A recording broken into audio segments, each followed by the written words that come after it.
history, or does it only show you current? That's what Twitch does.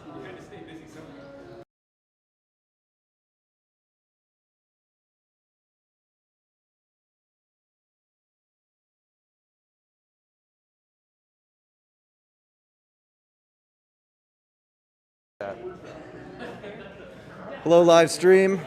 We're going to have the mic muted until we get started at 7 p.m. Thank you for joining us.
All right, we'll be starting soon, everyone. We're just going to let a few more people kind of loiter in and take their seat, and then we'll get started.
And this is on the stream, and this is local? Okay, gotcha. Check, check. Looks good. Will you advance my slides for me? So you'll have to hit the next arrow key. Okay. I don't have any hands, though. Oh, yes. I got you. Welcome, everybody in person. Welcome, everybody on YouTube. Glad to have you here. I'll face this direction. Right here. Welcome. So you are at the Minnesota VR and HCI meeting for February, and we decided to try a hybrid meeting. We've been online for a while because of COVID, and this particular presentation comes with an art installation piece in the back of the room, so we wanted to give people a chance to try that out. So welcome. We are part of the IGDA Twin Cities, the International Game Developer Association Twin Cities chapter. Here's our schedule. We have made it to the 7 o'clock mark, where we're just going to run through announcements and any community plugs. And then Matt will jump in with his presentation, and we'll wrap up roughly 8:30. So IGDA TC meetings are open to everyone. We want to be safe and inclusive. If you have any issues, just let us know. We'll get on top of that. If you want to read the details, they're on our website as well. Our board is entirely volunteers. If you're interested in helping out, let us know. If you're interested in giving us topic ideas or possible presenters, don't feel guilty. Just throw them under the bus and give us their name, and we'll talk to them. And yeah, especially if you're interested in serving on the board and organizing these kinds of things, we'd love to have you. So here's our regular schedule. We actually have 3 separate meetings every month. The second Wednesday is our game dev meeting. If you signed up on Eventbrite for this VR meeting and it's your first time, you'll get an invite to that pretty soon. So don't unsubscribe, or you'll lose access to all the VR meetings as well. And then the third Wednesday, we have a Twin Cities playtest. That's online playtesting. and we can help you set up remote access so people can play your local game over the internet. And then here we are on the fourth Wednesday with the Minnesota VR and HCI meeting. When we're online, we are typically in alt space, and we've had some variety though. Last month, Patrick showed us a custom app. We met inside a custom app to talk about the creation of the app. It was kind of meta. Good. It was very meta. And IGDA is sort of the parent organization for everything we do. If that is something you do, you create games, consider becoming a member, and just mention us when you sign up. Funnels a little bit of funds to our chapter. Go ahead. All right, so announcements and plugs. We have one official ahead of time plug. It's on the next slide. So we have another VR group in the Twin Cities, happy to say. The VR AR Association has a Minneapolis chapter, and there's a talk coming up in March. So don't try to remember all of this, just remember that if you type in Twitter, VR ARA Minneapolis, you'll get linked right to it. That's going to be an online event. Their last event was here a couple weeks ago, a month ago. Yep. Yeah. About the metaverse. Good? Good. Too slow. If you want to plug something next month, or actually before we do that, anybody in the audience here that wants to do just an informal plug, just talk to the group. You got something coming up or know of something? Nobody? Okay. Just let us know next month then, and we'll get you into the slides, or we'll try to get you on the mic to talk to the group. All right, onward. That was quick. Yeah. So you're going to wear this one? Yeah, I'm going to mute this and put the mic on myself.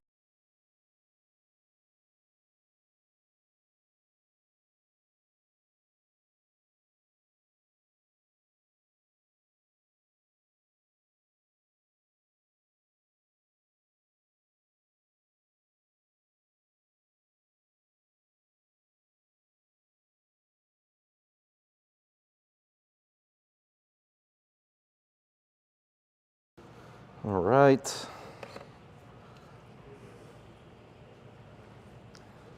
Check, check. Check, check. All right. All right, well, welcome everybody to REM 5. This presentation is about Quantum Mirror VR, which is a component of something pretty special we have back there.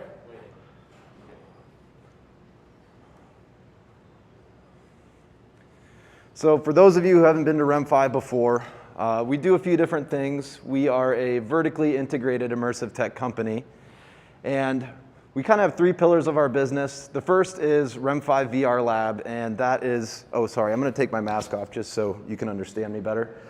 REM 5 VR Lab is the building that you're in right now in St. Louis Park, and we do all sorts of stuff here, ranging from entertainment to corporate events and things like that. Our second pillar is REM 5 for Good, and this is XR deployment for impact, social change, diversity, equity, and inclusion, things like that. And finally, REM 5 Studios. We are a full-service development studio and XR agency, and that's kind of where I come in. Now, before I get into it, I just wanted to drop a shameless plug. We have an event coming up soon in March called Experiential Sensory Collective, also known as ESC. This is the third event in the series that we've done, and it's going to be on March 26th from 7 to 11 p.m., and it will be right here at REM 5 VR Lab in St. Louis Park. I do have just a kind of a trailer video I want to show you guys so you can get a sense of what this is.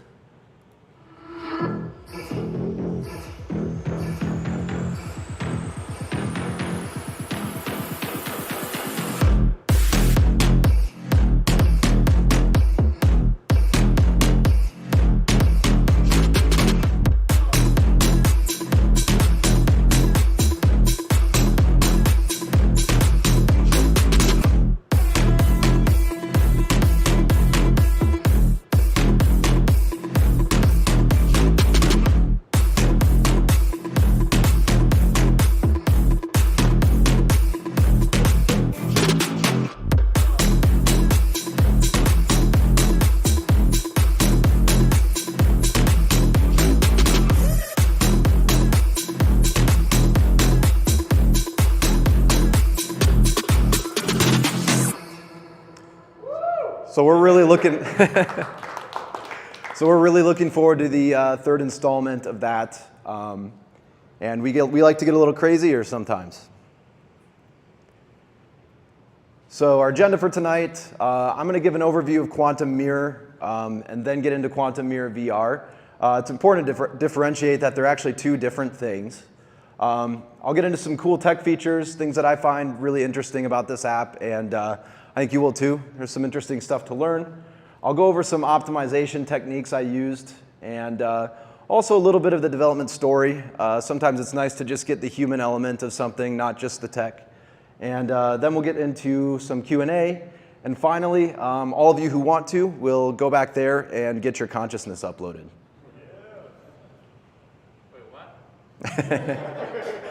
So a little bit about me. I am lead developer at REM5 Studios. I'm actually self-taught. Once upon a time, I used to be a mechanical engineer, but I wanted to get into something a little more creative, yet still technical. Just used Google, YouTube tutorials to learn Unity and Unreal, and somehow ended up here. More recently, I just got my master's from Carlson at the University of Minnesota, and thank you. And some previous companies I've worked at are Pixel Farm and Wallride. So I've worked with some of you who are here, actually, and both excellent companies, great people. And I just love making crazy VR experiments in my free time. Some of my latest fascinations are what could be done with like social VR, multiplayer, and also compute shaders, which is a little more technical, but you can do some really crazy visual things with those on mobile hardware. And if I don't know you yet, I'd love to get to know you, so feel free to talk to me after this presentation, and or just hit me up online. I'll have my contact info at the end. So let's get into it. This is the Quantum Mirror VR team. Without these people, Quantum Mirror VR wouldn't happen. Adrian Stein is the creator of Quantum Mirror and really kind of dictated the philosophy of this whole thing. More on that later. Amir is our CEO. He's right there. And Brian is our director back there. And these two really had a lot of creative direction for Quantum Mirror VR and helped a lot with beta testing. So, what is Quantum Mirror? First, before I get into the VR experience, I want to give you an overview of what Quantum Mirror is, because Quantum Mirror is not the VR experience. It's actually a infinity room, a reality-bending infinity room with audio-visual content. It's really unlike any other infinity room you may have seen. It's not like square walls with mirrors. From a top-down view, it's kind of a hexagon, but there's also mirrors at odd angles, so you get all these crazy dimensions, and it really just messes with your brain, and really excited for you guys to see it. Quantum Mirror was created by Adrian Stein. He is a Guatemalan new media artist, and he calls Chicago home when he's here. Super nice guy, super passionate about what he does, wears his heart on his sleeve, and uses that as a strength of his. REM5 first discovered Quantum Mirror in Chicago. Brian and Amir went out there to look at some various immersive art exhibits because we were kind of thinking about what we could do with this space back there. How could we activate it and make something really cool for people to come enjoy? So Amir and Brian saw Quantum Mirror in Chicago, and they got back and they would not shut up about it. They were showing me videos, and I quickly understood why they were so hyped about it. And we eventually saw, well, not eventually, almost immediately, saw an opportunity to build out a larger immersive experience at REM5. So not just the infinity room, but back there we kind of have a lounge and some more immersive tech stuff. And really we just wanted to help better deliver the philosophy behind Quantum Mirror and really add stuff that would complement Quantum Mirror. So here is a video that'll kind of give you an idea of what Quantum Mirror is.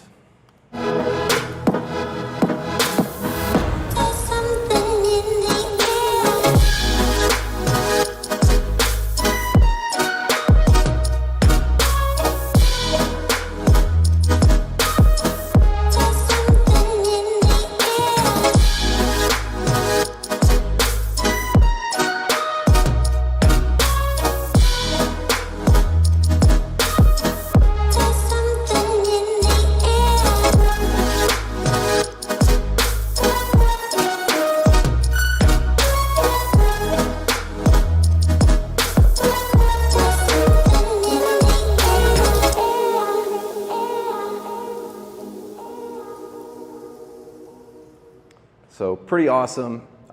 Adrian Stein designed that. I actually think he used Blender to lay it out, so fun fact.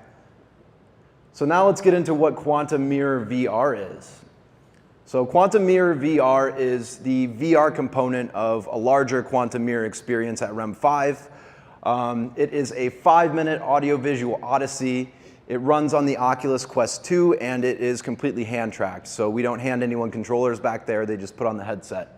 It's extremely surreal, and it's intended to kind of make you reflect on the blurred line between humans and technology. If you think about it, all of us are technologically augmented. We all have our phones in our pocket. We're smarter because we have instant access to technology. So these are some of the tropes that Quantum Mirror focuses on. And really, one of the purposes of Quantum Mirror VR is to acclimate people to the Quantum Mirror philosophy and prepare them for actually entering the Infinity Room. So here are some of the tools I used to create Quantum Mirror VR. I used Unity Game Engine with the Universal Rendering Pipeline. I used Blender for any 3D modeling. I did quite a few of the assets myself and also used Blender to bring in Adrian's 3D assets, some of his 3D art. And another fun fact, Adrian is highly proficient in Blender, and he made all of the 3D animations that are in Quantum Mirror that you'll see himself. So I essentially had to take his high poly assets and get them to run smoothly in Unity for the VR experience. For audio, I used Ableton and Audacity. I know some of you know Ableton in this room.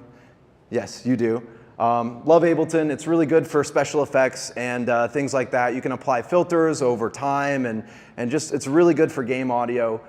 Before I decided on doing game development, I actually considered audio engineering. I didn't end up going that route, but I kind of learned the tricks of the trade, and I use that when developing games today. And Audacity is just a great utility tool for audio as well. That kind of complements Ableton Live. It's good for working with just raw audio files, clipping stuff, and throwing stuff together.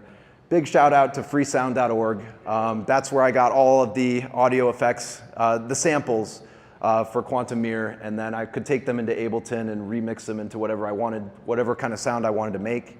And all voiceover audio is actually AI generated.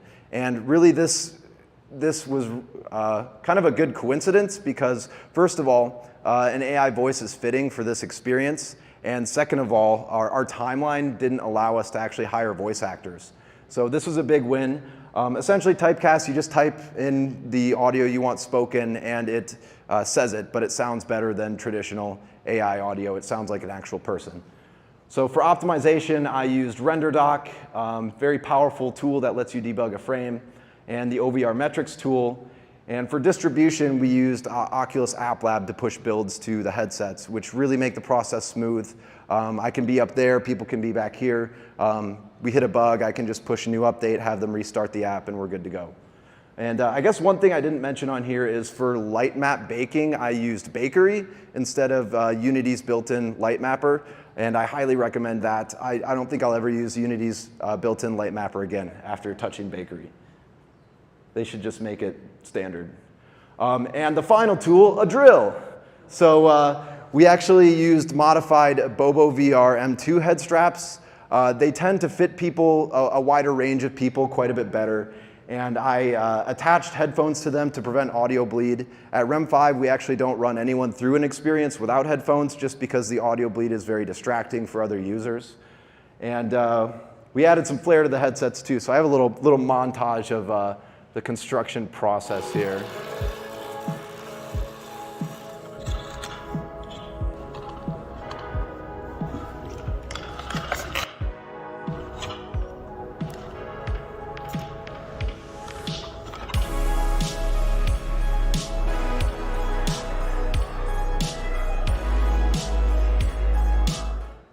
Right. So Quantum Mirror VR is broken up into 3 distinct acts. Act 1 kind of serves as an intro. It acclimates people to VR. Act 2 is the journey, and this is kind of the body of the experience. And Act 3 is the arrival and the jumping off point to enter Quantum Mirror. So I'll get into each one of these and give you some more detail. So the first act is the consciousness upload station. And really the purpose of this, when people put on the headset, they appear in this area, and it serves to introduce people to VR. Most of the people we put through this are first-time VR users, so we have to kind of acclimate them to even being in VR and understanding that it's, you know, sixed off, they can move their head around. It's not just a movie, they can turn and look at stuff. And another reason for doing this is to teach people to interact, specifically with their hands. We kind of have this mirror come up, and you see a reflection of your digital self, and there's a little sense of play. You're told to kind of like move your hands around, and that just lets people know that, oh, I can use my hands to interact with stuff, and which they'll do in the rest of the experience. And finally, you upload your consciousness to the metaverse. And then you enter the journey. And the purpose of the journey is, first and foremost, to showcase some of Adrian's 3D art. Like I mentioned earlier, he did a lot of artwork in Blender for the quantum mirror itself, and I was able to pull some of that into Unity and use it for this experience. And another purpose is just to have some fun and trippy interactions for people to play with. Obviously, we want to amaze people with this experience and give them something surreal that they've never experienced in their life before. And finally, we wanted to infuse the narrative and philosophy into this section and really all of the experience. Quantum Mirror is about self-awareness through technology. So kind of when we first started planning this out, Amir, Brian, Adrian, and I sat down at a table and kind of hashed out what we wanted to do with this and make sure we were all aligned on the philosophy so that we're delivering his creative vision. And when we're through the journey, you go through a portal and you end up at the arrival. So this is kind of like a matrix construct style room that goes off to infinity. And we show Adrian's artist thesis for Quantum Mirror, which is kind of his way of describing its purpose and what it's all about. We want to signify that you have transcended and that you're finally ready to enter Quantum Mirror. And this is the jumping off point. The doors open, you are instructed to take your headset off, and the real life doors to Quantum Mirror are there in front of you waiting for you. So we've amazed a lot of people with this, and really it was just fun to do this because I've always wanted to kind of tie VR to in real life and find ways to intermix that, and I feel like we really succeeded with that here. Oh, and I have a trailer video to show you.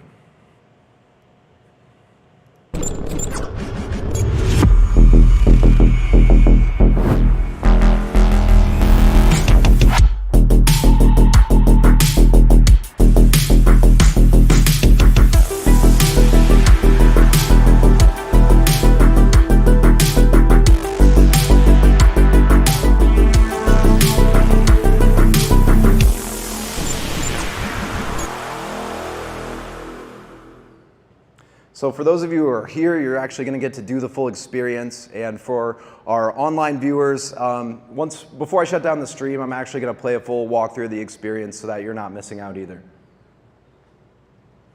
So now I'll get into some cool tech features. There's a lot of stuff in here that I think is really interesting and might be something you guys want to mess with too. So the first thing that we have to think about with a high throughput VR experience is how people are getting in and out and making that process easy. We want to make the workload really easy for our employees, our VR concierges, or in the case of Meg, our quantum concierges. And so really how we do this is you're able to detect and code when the headset is worn. And then you prompt the user to look straight forward for a few seconds. For first timers, this can take anywhere from 10 to 15 seconds. They put on the VR headset, and we really just need them to look straight forward so that all the action isn't tilted off to one side or the other. And then I perform a custom recenter when that progress bar completes. You cannot actually trigger a regular recenter in the Oculus SDK, at least not for Quest. You can for Rift, but not for Quest. Why is that? I don't know. I think Meta should change it. But once you're recentered, you start the experience, and then when it ends, they're prompted to remove the headset, and it resets the app to the beginning, ready for the next person to put it on. So really all our employees have to do is take the headset off someone, disinfect it, and then it's ready for the next user. So this is a fun one. This is a procedurally animated ceiling portal. This is the device that swallows you up when your consciousness is uploaded. And it's actually kind of a cornerstone of the app. It's like the first thing I built, and then I built the upload station room around it, but nobody noticed it. No one looks up in VR. People are too used to watching movies. I actually verified this with analytics. Only 11% of people see this. So, but luckily I was able to reuse this tech for the journey. We have kind of some hexagons off to the side that are moving to the music and use this same technology. So it wasn't all for naught. And I actually launched a tech demo on Twitter where you can use your hands to control the ceiling. In the regular Quantum Mirror VR experience, it does its own thing. You touch the upload letters and it kind of raises up each letter you touch, and then when you complete the sequence, it comes down and swallows you up. But if you want to try the version where you can control it with your hands, I have it pinned to my Twitter profile, so just hit me up on there and I will gladly send you the tech demo. Oh, and for the Unity nerds, here's the code. I'm going to skip past this, but you can always rewind this. This is recorded. You can go back and look at this later. I think this is a great intro to procedural animation for anyone who is proficient in Unity. So this is another cool tech feature, was an optimized mirror, a cheap mirror. So for mobile VR, it's really expensive to use more than one camera, and that's the traditional method of making a mirror. And it's even worse in VR because you actually will have 4 cameras instead of 2. You know, you have one for each eye, and then if you're doing a VR mirror, traditionally you have 2 more that do the reflection. But in this case, if you want to make a really cheap mirror, you kind of have to have the right conditions for it. Luckily, I could plan this ahead and kind of design the room around it. So you start out by making a completely symmetrical room, and you place essentially what is a picture frame in the mirror. This is like the mirror frame, but really there's just empty space. You can see right through it. But because the room is symmetrical, it still looks like a mirror because whatever is on the other side of the mirror is behind you. So then you just flip the player's avatar across the center of the room. And I used Final IK to kind of get the positions of the elbows correct, and some fancy transform math. Flipping the Oculus hand-tracked hands was a little tricky, but through some trial and error, I figured it out. Transform math will always confuse me. But anyways, and just to put some icing on the top, I made some nice procedural animations to activate and deactivate the mirror. These panels kind of spiral outward, and I had to brush up on my hexagon geometry to pull that off.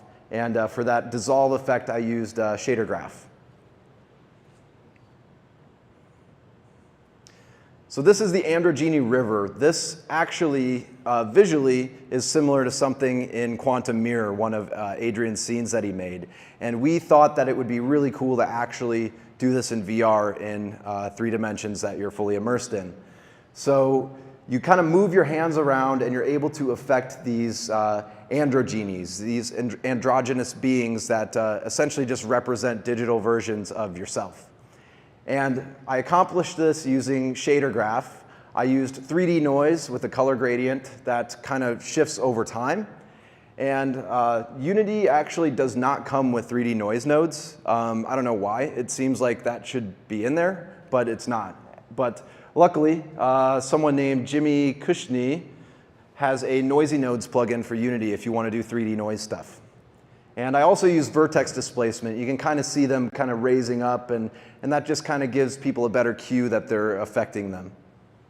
And it is controlled by the player's hand position relative to their head. So I use the head essentially as like a world origin, and then you measure the hand from that, and then that is kind of like multiplied over a distance, and then you feed the world positions into the shader. So the shader just takes in 2 positions, and then they move in a really cool way.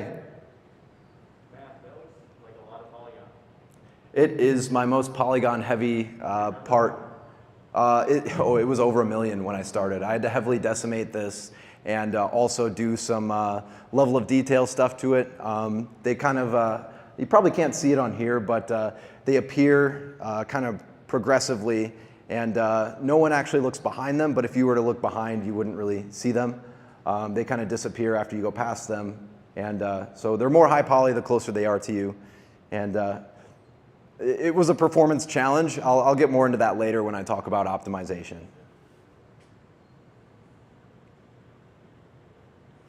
So this is another fun one. This is a puppeteer interaction. So there are copies of your avatar that kind of move in this choreographed fashion, and each avatar kind of moving outward has a increasing time delay. So you get this wave, and it provides a really good sense of play where you can kind of just see your motions. You can literally just do the wave with yourself or whatever you want. It's just a really playful interaction. And I was able to save some time making this because this really relies on the tech from the cheap mirror that I showed you, and some additional code on top of that for the time delay and kind of moving them around and scaling them and stuff like that. So optimization was a huge challenge for this one, and that is because I'm using post-processing on the Quest. So some of you may know that post-processing is a huge no-no for mobile GPUs because it just kills your performance. Mobile tile-rendered GPUs are really not meant to do post-processing, at least not yet. But really, I had to for this. It just looks so much better with the bloom. Without the bloom, we couldn't get this nice door effect or the glowiness of this Androgeny River, or this portal just looks really bad without bloom. And I used Cronect Beautify 2 to do the bloom. I found that every single other bloom plugin I tried, and I tried like 4 other ones, had really bad like artifacting, jagginess issues when you move your head in VR. Maybe they work fine for non-VR stuff, but this was a good fit for bloom in VR if you ever need to do that someday. So because I use post-processing, I just had to really, really heavily optimize every single other aspect of the app. So I'll go through each one of these, but to achieve full frame rate, 4 times anti-aliasing with post-processing, this is what I did. I used a 72 frames per second target frame rate. And for Quest, you can do like 90, or I think now you can do even more than that. But people don't typically actually notice or care about a higher refresh rate. At least your average person doesn't. So if you want to earn some performance, you might as well use a 72 frames per second refresh rate because that gives you more time to process each frame. And I also reduced the draw calls. I got the app down to about 25 draw calls, which I think is really good. And I did that by manually combining meshes and materials. There are plugins you can use to do this automatically, but I didn't have too much. I knew all the assets that I was putting into it, so I just did it manually. And I also turned off the skybox to save some draw calls because the background is just black anyway, so you can just set the camera background to black. Don't render the skybox, and that saves you some draw calls there. I spent a lot of time reducing shader complexity.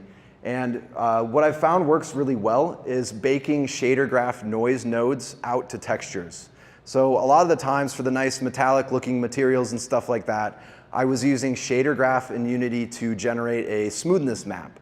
So really all you need to accomplish a metallic looking texture is a gray color and a nice looking smoothness map. So that can just be baked to a texture, and then you don't even need to use shader graph anymore. You can just plug it into Unity's default shader, and that is way more optimized. And in addition to that, I just spent some time simplifying all shader graphs. If you really spend some time on it, you can kind of find some corners that you can improve on and also improve the look of your shader as well. And finally, where I couldn't get a target frame rate, I dynamically adjusted the render settings. So I haven't actually seen anyone else do this that I know of yet, but you can actually change the render scale and anti-aliasing settings at runtime. So if you know where your problem areas are and you just need to work those out and get a good frame rate there, you can kind of lower the render scale. During the Androgeny River, that is a very heavy high poly count scene, and that complex shader that uses 3D noise is occupying most of your view. So no matter what optimization did, I just couldn't quite get up to 72 frames per second at full render scale. So I kind of progressively, gradually drop it down. I drop it down to like 90, 80, 70, and MSAA down to 2x instead of 4x. and then kind of as you go out of the Androgini River, you gradually just bring it back up. So that's kind of like a last resort type of thing if any of you need to pass all of Oculus's virtual reality checks. And finally, I reduced poly count by decimating stuff in Blender and removing any geometry that isn't seen. But really, most of the time, poly count isn't as big of an issue as people think. I think that people tend to fixate on it, but most of the time, the bottleneck is shader complexity, draw calls, stuff like that. But if you are bottlenecked by poly count, I think that you should know that because you should know that you're bringing in super high poly models. So RenderDoc is awesome. I'm going to look like Charlie here when I explain all this. But essentially, you can use RenderDoc to, for those of you who don't know what RenderDoc is or haven't seen this before, RenderDoc lets you, on a PC with your Quest plugged into it, capture a frame, essentially take a snapshot. And then on your PC, you can step through each individual draw call and see how long each draw call is taking for your frame. So you might have to go back and look at this later. I might even do a whole video tutorial on this, but how to actually use RenderDoc properly is you capture a frame, and then you use the performance counter viewer, capture counters, and then that lists all the draw calls. You sort by clocks, and that is GPU clocks. Essentially, the higher the number, the more time that draw call is taking to render. So if you sort by clocks, you can see what's occupying most of your frame time, and then you trace that number to the draw call in the texture viewer, and then you see what material that object has, and that's how you know which material you need to optimize. So after optimization, using previous to optimization, this used a shader graph, and I baked it to a texture and plugged it into the Unity default lit shader, and I had a 67% performance improvement for that material, and I just did that across every other shader graph in my project, and kind of did the same thing for everything. So I also wanted, besides the tech, I just want to get into a little bit of the story behind the development. Sometimes we just focus on the thing itself, but everyone's got a life and all sorts of things going on, and sometimes it's just nice to hear about the timeline and how everything actually played out. So I actually had 1 month to get this thing done. That's a crazy timeline for a full VR project. So 1 month from the first code I wrote to launch, and I was the only dev working on it. And I want to make it clear, no one was forcing me to be the only dev working on this. At any point, I could have pulled out all the stops and got more dev help, but I really didn't know what I would ask someone to do because we were really just kind of like forming this experience as we went. And I thought that I could get it done, and it ended up working out okay. Mentally, I prepared myself with these principles, and we all as a team pretty much agreed on this. We need to keep it simple, narrow the scope in. We have Act 1, 2, and 3, and limit all creativity into those acts. Don't let the scope creep. Use what I already have. There were certain instances where I could save some time by pulling in tech from other projects. For example, like switching from hand tracking to controllers, or I already had that tech from a different project, and there were some other opportunities. For example, I made the mirror, and then I could reuse that tech for the puppeteer sequence, so saving time there. I focused on what was actually important, and that is the core experience, the user experience. Optimization can wait, and I really had to just resist the urge to polish as I go. Sometimes that's tricky for devs because you know what's wrong with your app, but you just need to focus on what's actually important if you're going to meet a timeline. And lastly, just put in the time. If I got a 1 month timeline, I'm going to be putting some extra hours in. There were some late nights. But in this case, I didn't really mind it because this was a super fun thing to make. So here's how the development timeline actually played out. We really didn't have much for pre-production. Pre-production was pretty much the day before, sitting down at the table and defining what this thing was going to be. We just had some loose ideas before then. And we started production, and it was like, oh geez, I got 1 month to do this. What am I doing? We got into it. It started to go okay. Kind of laid out each act and got it working. And 1 month in, let's roll, let's launch it. It's stable enough. And there is nothing like launching an app to find out what all your bugs are. So the very first day, ran into some bugs, but we had it on App Lab, so I actually had Meg running back from Quantum Mirror to the office saying, Matt, we just had this issue, like, what do we do? Like, okay, first of all, reset the Quest, and I'm gonna figure it out. So we pushed some live updates the first day, and one thing we quickly found out is that for a high throughput VR experience, you absolutely can't use the Oculus Guardian. It loses the Guardian maybe half the time that a headset is put on. Maybe it's just because our lighting is tricky back there, but we find that Oculus Guardians get lost even in ideal lighting sometimes. So in order to pull that off, when you turn off the Guardian, the floor height can drift. Like sometimes someone can be up to their chest in the floor. So in order to account for that, I just added a consistent floor height from your head to where the floor should be on my custom recenter, and we were good to go for the rest of its life. So after bug fixing, it was polishing and optimizing it. Before I was able to fully optimize it, I just left the render scale at 0.7 and used 2x anti-aliasing. And you know, most people, your average first-time VR user doesn't care about that, and everyone had a good time. So development actually started out with a bang. The very first week I was working on this, I got rear-ended at a red light by someone who was texting and driving. And it put a nice dent in my laptop that happened to be in my backpack in the trunk. I was a bit nervous to turn it on afterwards, but luckily it did boot up, and it's still going here today. So as I was leaving town, I was actually kind of taking an extended leave to go be with my mom at Mayo Clinic. So I was on my way to Mayo Clinic when I got rear-ended. She had kind of a life-changing major back surgery. And so fun fact, Quantum Mirror was mostly developed from a hospital room. Up until launch, I had a remote work setup the entire time.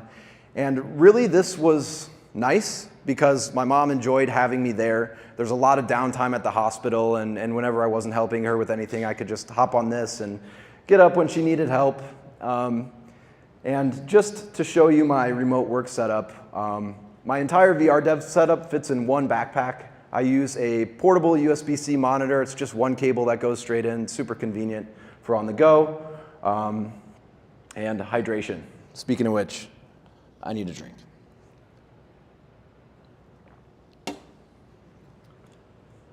So, being with my mom, she was actually the perfect beta tester for this experience because Quantum Mirror is a seated experience.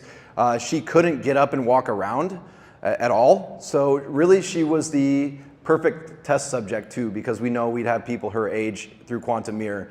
And I just want to say that friends and family beta testing is super underrated.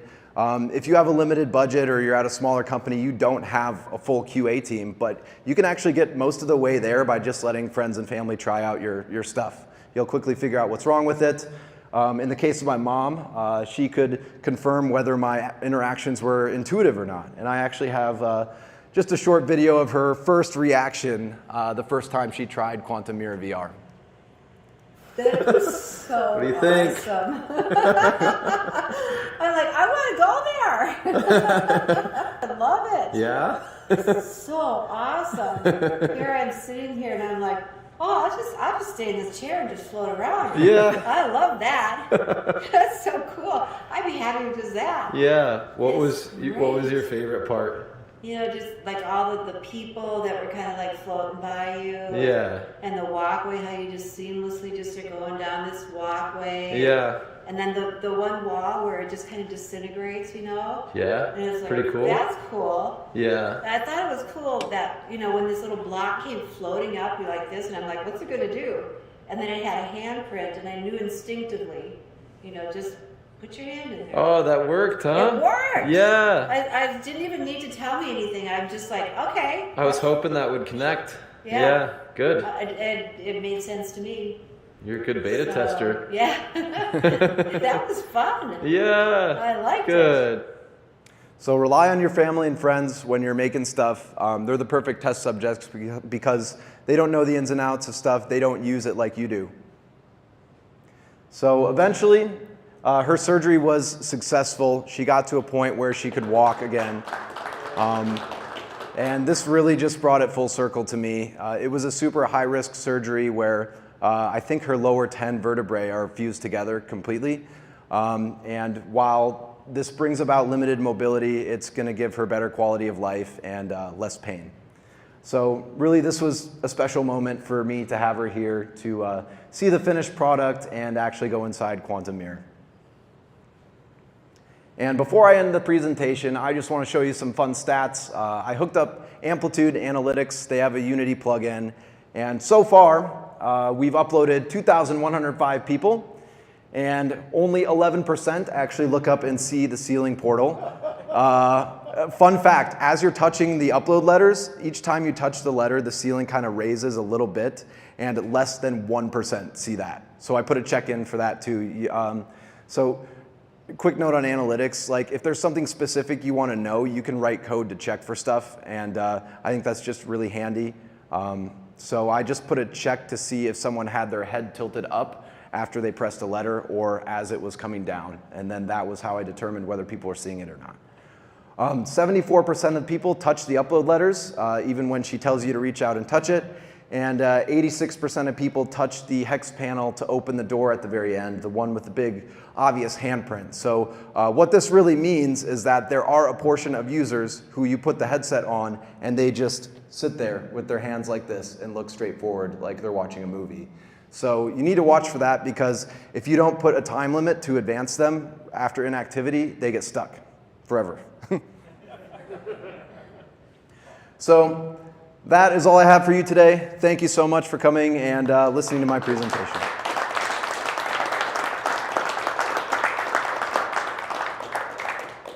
So before we go, I'm going to open it up for Q&A. And just know, if you want to get in touch with me, that's my contact information. Shoot me an email, shoot me a tweet, DM, whatever. So I want to field a few questions from the live stream, if there are any, and some in person. So, all right.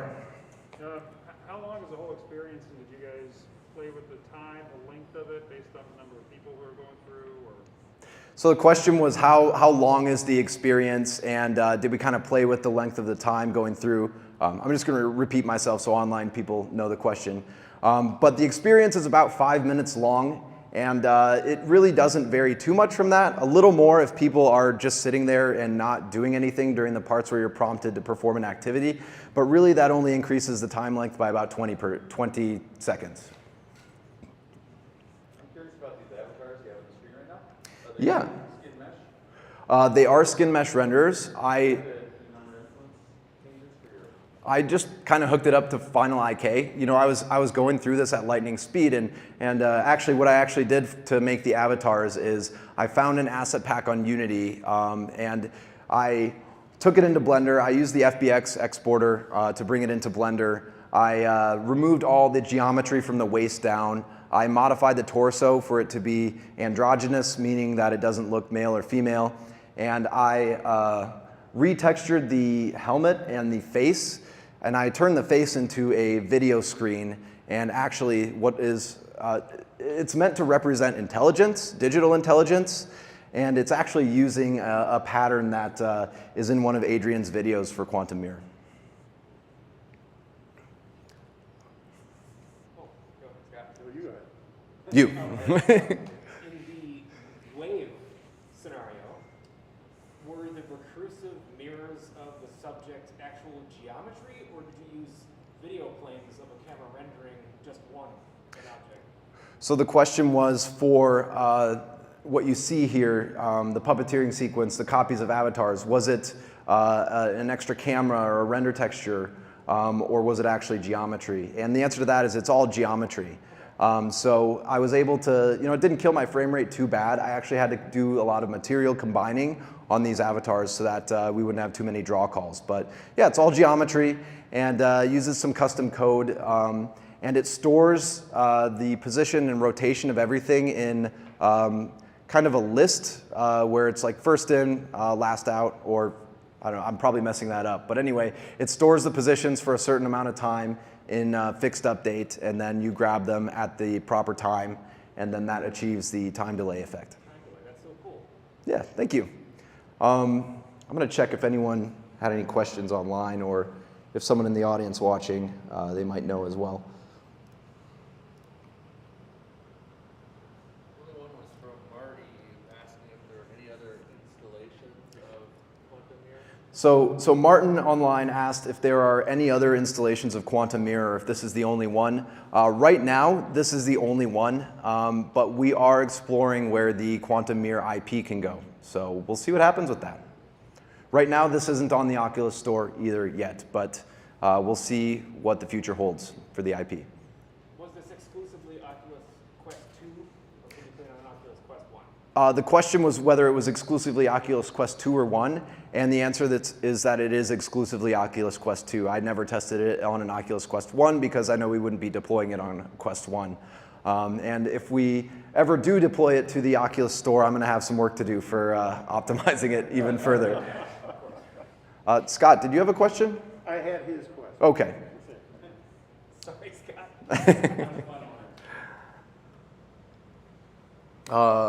I see one question here. What would you do different now? Oh man. I feel like we pretty much nailed it given the timeline that we had.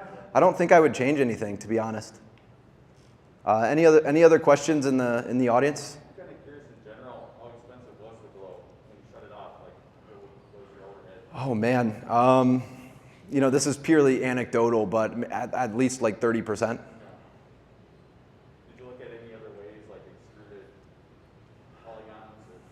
Or? Not really. I got into a conversation with the developer about how to optimize it further, but at that point I had gotten it up to 72, so I never took that conversation further. Yeah. You had a question?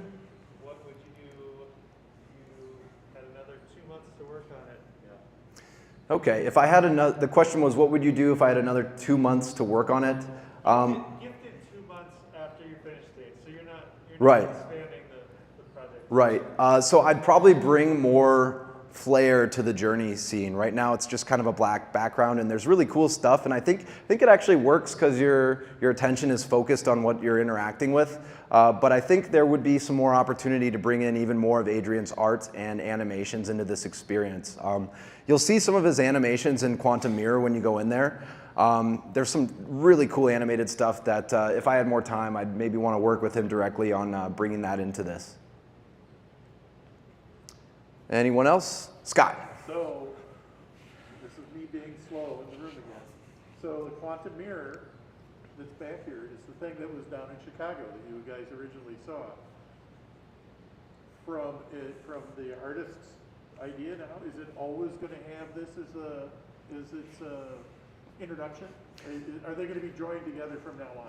Yeah, the question is, you know, we first saw Quantum Mirror in Chicago, and it was just the Infinity Room, and the question was, moving forward, is it always going to be paired with the VR experience? And really, that's kind of Adrian's judgment call to some extent, but my answer to that would be yes. I couldn't see this running without the VR experience because it's.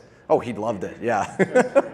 But yeah, it just complements it so well, and it really gets you in the right headspace and teaches you about the meaning of Quantum Mirror before you actually go inside. So I can't imagine, you know, if we expand it anywhere else, I can't imagine the VR experience running without it. But disclaimer, that might not be the case eventually. Forgive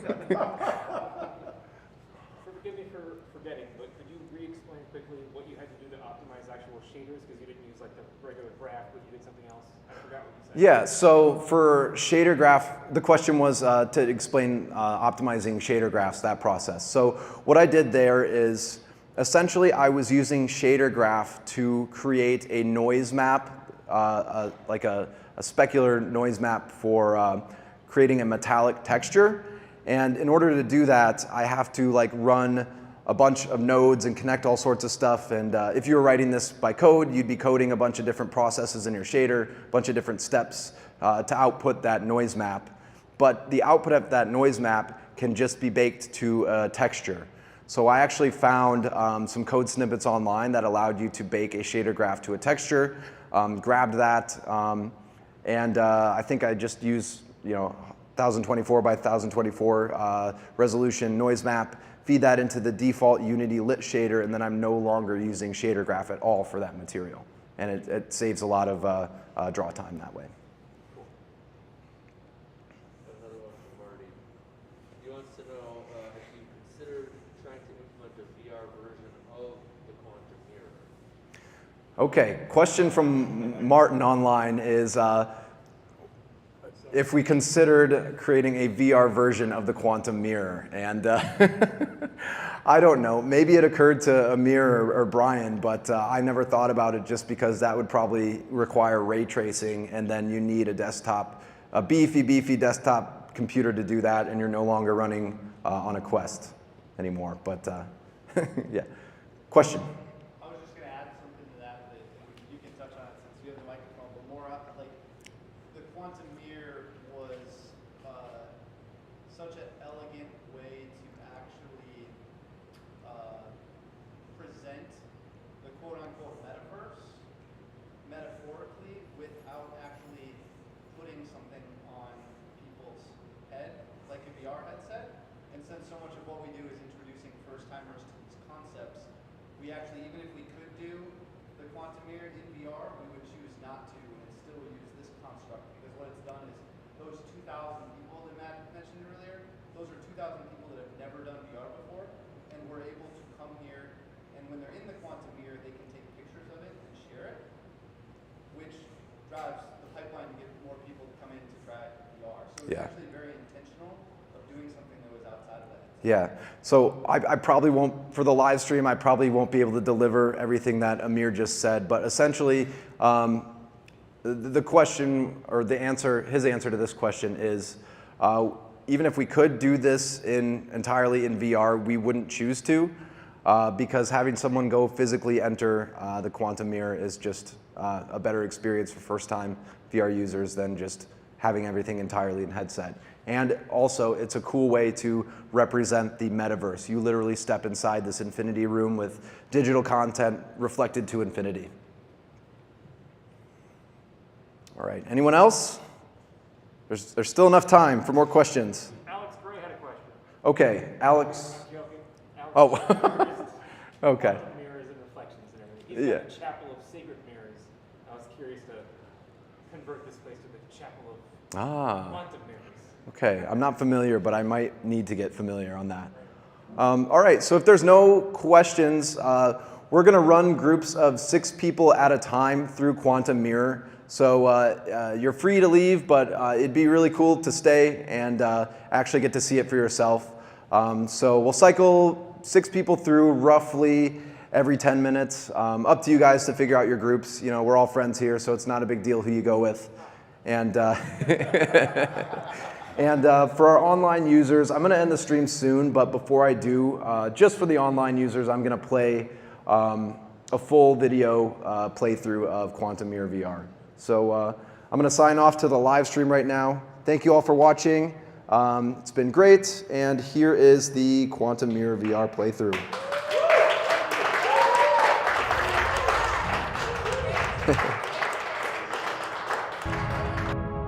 Welcome to the Consciousness Upload Station. Please hold your hands out in front of you to familiarize yourself with your digital twin.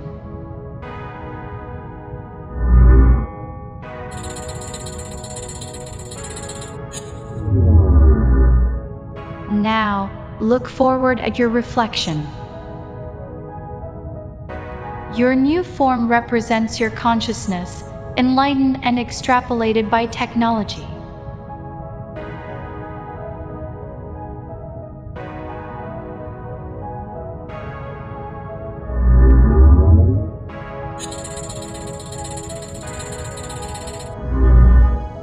To begin the upload, please reach out and touch the letters in order.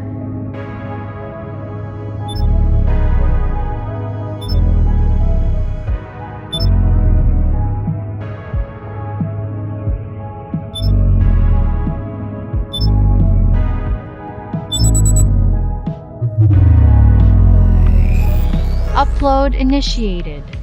You are now ready to explore within your new state of being. In a very short period of time relative to their existence, humans have transitioned to a digital-first species. Every second of every day, humans tap into the vast network of connections, sometimes consciously, sometimes unconsciously. Ripples of digital content consumption and contribution with little consideration of transitioning power to algorithms. Welcome to the sea of androgynes. Reach out and see the effect you have on them, and how that resonates. Akin to the screen in your pocket, your social media activity, your vast digital identity. These represent digital versions of yourself. How many digital versions of yourself exist? Do they represent who you truly are? Or perhaps who you want to be?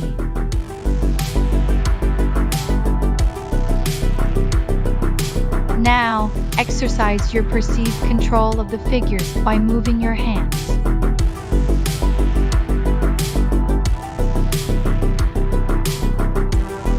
Each movement you make is delayed and amplified in the same way that social media creates repetitions of an aesthetic influence or idea. Just as an aesthetic influence or idea can spread throughout the network and create the perceived world around you. Humans must be made aware of this artificial shift in perception if they want to maintain their innate creativity and originality.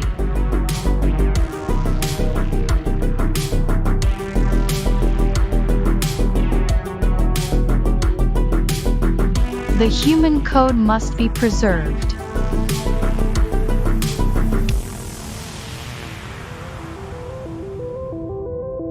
We think of ourselves as limited by our bodies, locked in, and static. Endless dogmas have arisen from the idea that our minds are more powerful than the matter they are suspended in. Quantum mirror brings the way we view our bodies into question by superimposing the body into the infinite states of our mind, and seeing the body as a vehicle for our minds to transcend space-time. Quantum mirror proposes that body is soul, body is mind, and body is infinite. This is the birthplace of the body and mind connection.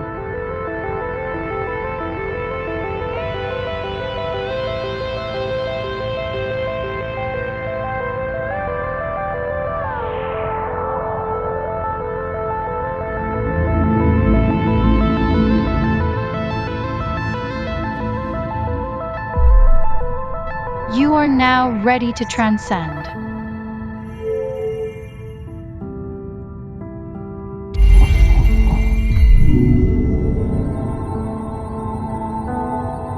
Please remove your headset and prepare to enter quantum mirror.